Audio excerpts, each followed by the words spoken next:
Start. Gujarat રાજ્ય માટે ₹4,228 કરોડની જોગવાઈવાળી પંચવર્ષીય યોજનાની દરખાસ્તો આપણે આયોજન પંચ સમક્ષ રજૂ કરી હતી.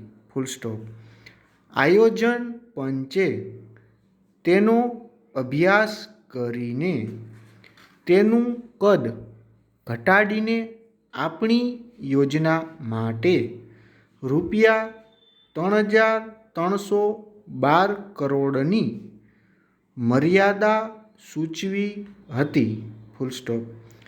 આથી આપણા મુખ્યમંત્રીશ્રી તેમજ નાણામંત્રીશ્રી આયોજન પંચ સમક્ષ ફરી ઉપસ્થિત થયા હતા, અને તેમણે અગાઉ રજૂ કરેલી યોજનાઓનું મહત્ત્વ સમજાવ્યું હતું.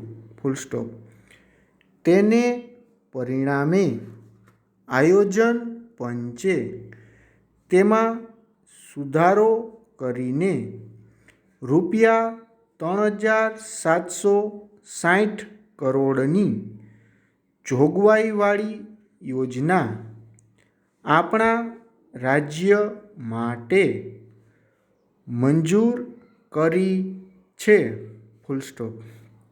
આ રકમમાંથી 1,000 કરોડ રૂપિયાની જોગવાઈ તો ફક્ત સિંચાઈ યોજનાઓ માટે કરવામાં આવી છે,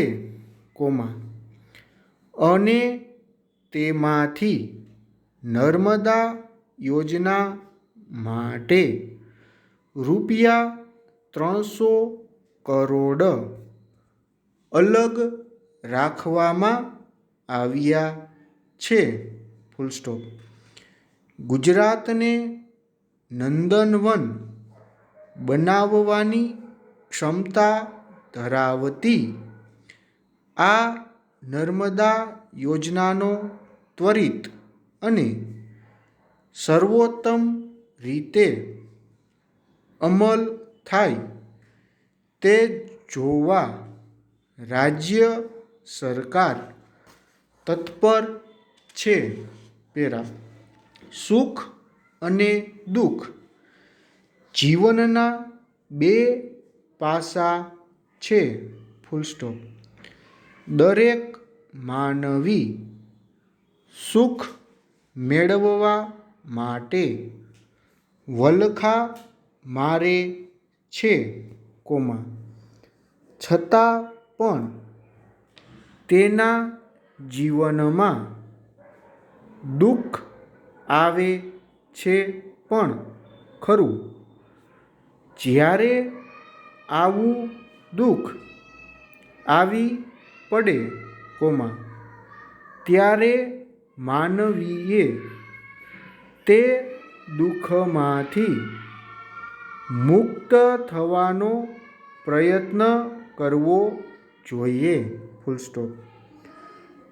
જો કે કેટલાક દુઃખો એવા પણ હોય છે કે જે પ્રયત્ન કરવા છતાં પણ દૂર થઈ શકતા નથી.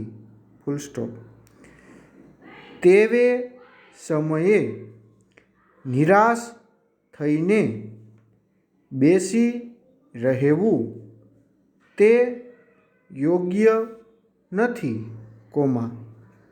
કારણ કે તેમ કરવાથી તો આપણા જીવનના દૈનિક કાર્યો પણ સારી રીતે થઈ શકતા નથી, અને તેથી દુઃખ બમણું બની જાય છે.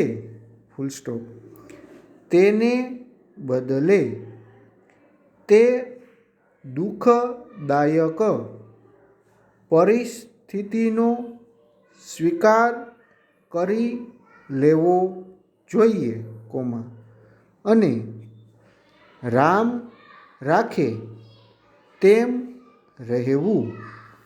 એ પ્રકારનું આશ્વાસન શોધીને મનને શાંત પાડવું જોઈએ. બસ ફક્ત આટલા પ્રયત્નથી જ તે દુઃખ અડધું થઈ જાય છે. માનનીય અધ્યક્ષ શ્રી,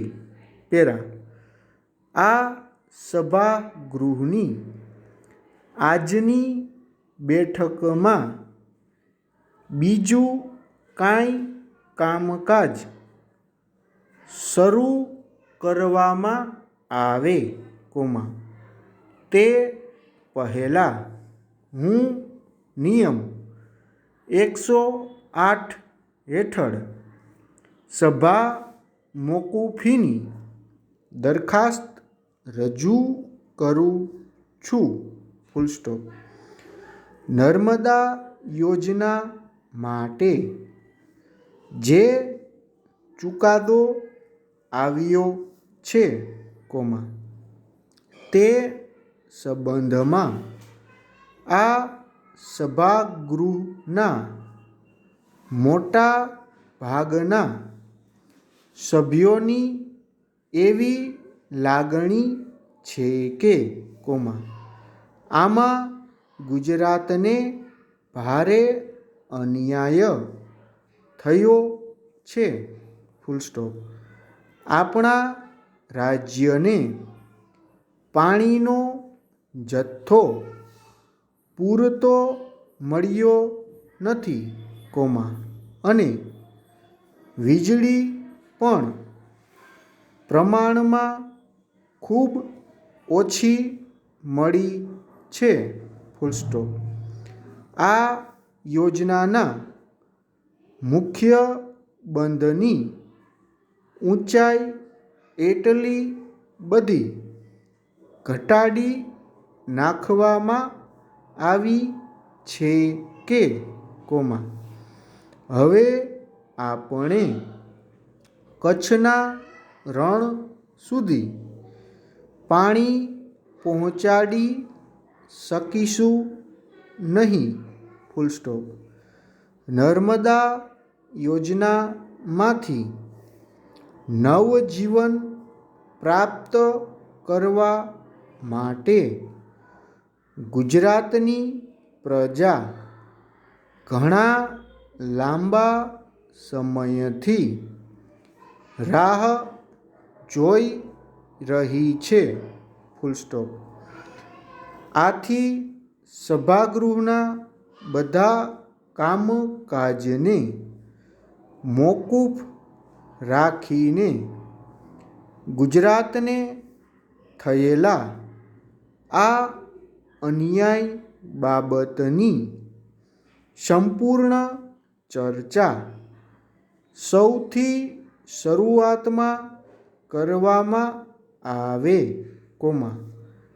એવો મારો આગ્રહ છે.